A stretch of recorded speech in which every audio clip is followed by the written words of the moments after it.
Kolkata rape case पर मचे बवाल के बाद अब आपको बांग्लादेश लेकर चलते हैं। बांग्लादेश में हिंदुओं पर हमलों को लेकर आज बांग्लादेश में बड़ी खबर आई। अंतरिम सरकार में गृह मंत्रालय संभाल रहे मंत्री सखावत हुसैन ने हिंदुओं के साथ हुई हिंसा पर माफी मांगी। मंत्री ने माना कि बीते कुछ दिनों में बांग्लादेश में रहने वाले हिंदुओं पर हमले हुए हैं। हिंदुओं को सुरक्षा देने में सरकार नाकाम रही है।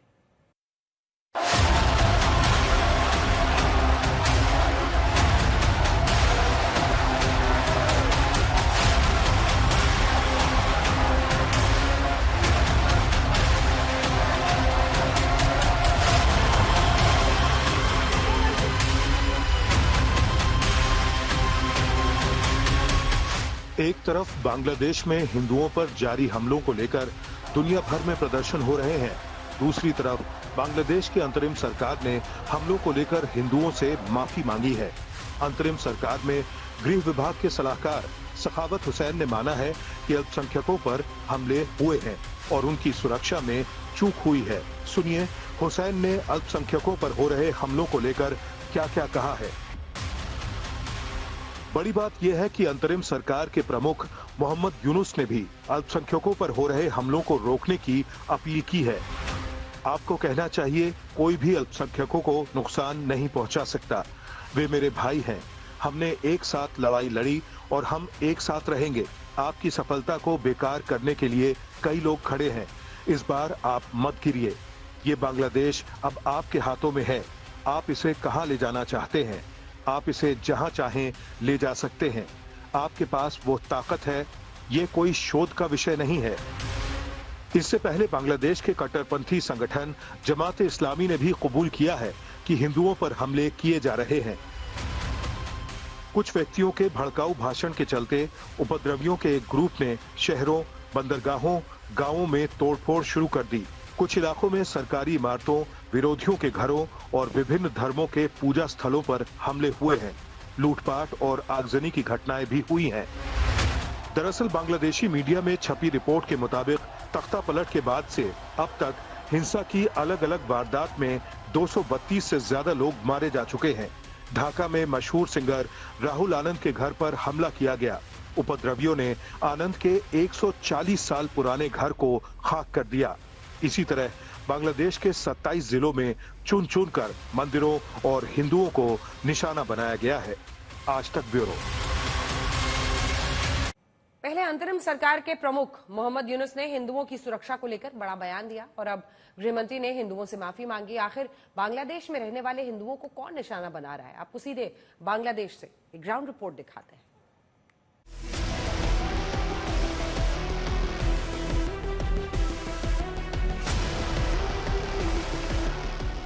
ये तस्वीरें मीरपुर के इस्कॉन मंदिर की हैं, जिसे कट्टरपंथियों ने अपनी नफरत की सनक में खाक कर दिया।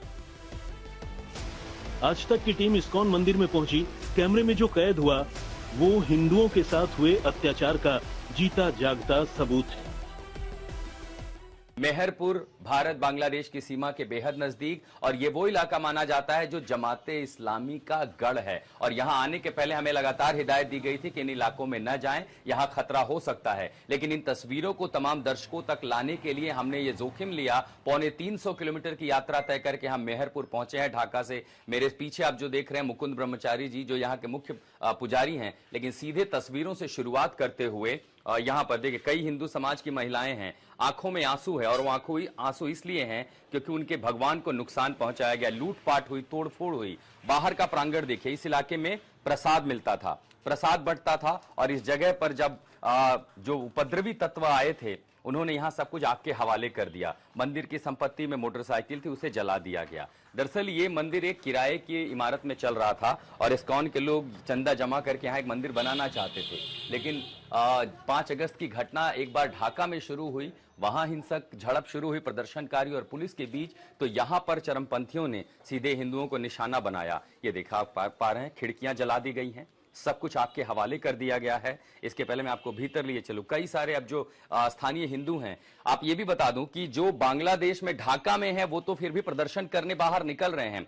मेहरपुर जैसे रिमोट एरिया में, सुदूर इलाके में हिंदू बाहर ही नहीं निकल रहे हैं प्रदर्शन करने के लिए, हिम्मत नहीं जुटा पा रहे हैं, क्योंकि उन्हें लगता अगर ऐसा हुआ तो फिर निशाना बनाए जाएंगे। जिस कमरे में मैं हूं ये दफ्तर था और यहाँ पर पवित्र ग्रंथ, बहुत दुर्लभ और बहुत पुराने पवित्र ग्रंथ रखे गए थे, जिसमें भगवत गीता भी है, इस्कॉन से जुड़ी किताबें भी हैं। और इसीलिए हम ईश्वर से क्षमा प्रार्थी हैं, क्योंकि हमें नहीं पता पैर के नीचे यहाँ कौन सा हिस्सा आएगा। लेकिन ये देख करके मन कचोटता है, कलेजा कचोटता है कि अगर कोई लूटपाट के इरादे से भी आया था, तोड़फोड़ के भी इरादे से आया था, तो भला संपत्ति को नुकसान क्यों पहुंचाएगा? वो भला तोड़फोड़ अगर करना चाहता है तो धार्मिक ग्रंथों को क्यों जलाएगा? लेकिन इसके बाद आप यहां पर तस्वीरें देख रहे हैं, आगजनी हुई है, मूर्तियों को नुकसान पहुंचाया गया है। आपको दूसरे इलाके में लिए चलते, देखिए यहां से आप देखेंगे, आपको पता लगेगा कि किस तरह सब कुछ आग के हवाले कर दिया गया है।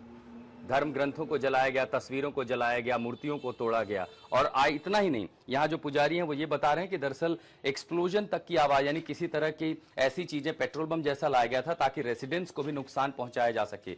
जो जगन्नाथ का श्रृंगार होता था, उन सब चीजों को भी तोड़ा फोड़ा गया। अब हम जिस कमरे में हैं, ये दरअसल ये देखिए हमारे पास कुछ तस्वीरें हैं। दरअसल यही तस्वीरें सबसे पहले सामने आई थी जब मूर्तियों को तोड़ा फोड़ा गया था और सब कुछ नुकसान किया गया था। लेकिन सीधे लाइव तस्वीरें, ये भगवान जगन्नाथ का गर्भगृह है। महाराज जी थोड़ा सा रोशनी आने दें। और ये भगवान जगन्नाथ का गर्भगृह है, यहीं पर उनकी पूजा होती थी और सुबह शाम आरती होती थी। लेकिन यहां पर तोड़फोड़ हुई। 10 लाख टका बांग्लादेशी करेंसी में, यानी भारत की मुद्रा में लगभग 6.5 लाख रुपए जो चंदा जमा था, उसे लूट लिया गया है। 5 थान गहने थे जो दान में मिले थे, उसे लूट लिया गया। श्रृंगार के आसपास के जितने इलाके हैं, सब कुछ नुकसान कर दिया गया।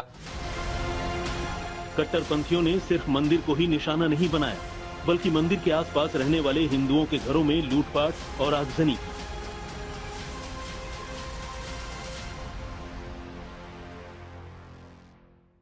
यहाँ पर अगर आप देखेंगे, देखिए घर में सब कुछ जल चुका है। और जैसे हम घर के भीतर जाते हैं, ये भी इस्कॉन मंदिर से महज कुछ ही दूरी पर है। अगर आप देखेंगे आप ये, तो यहाँ पर घर जलाए गए हैं और जाहिर है उस समय पूरा परिवार यहाँ से चला गया।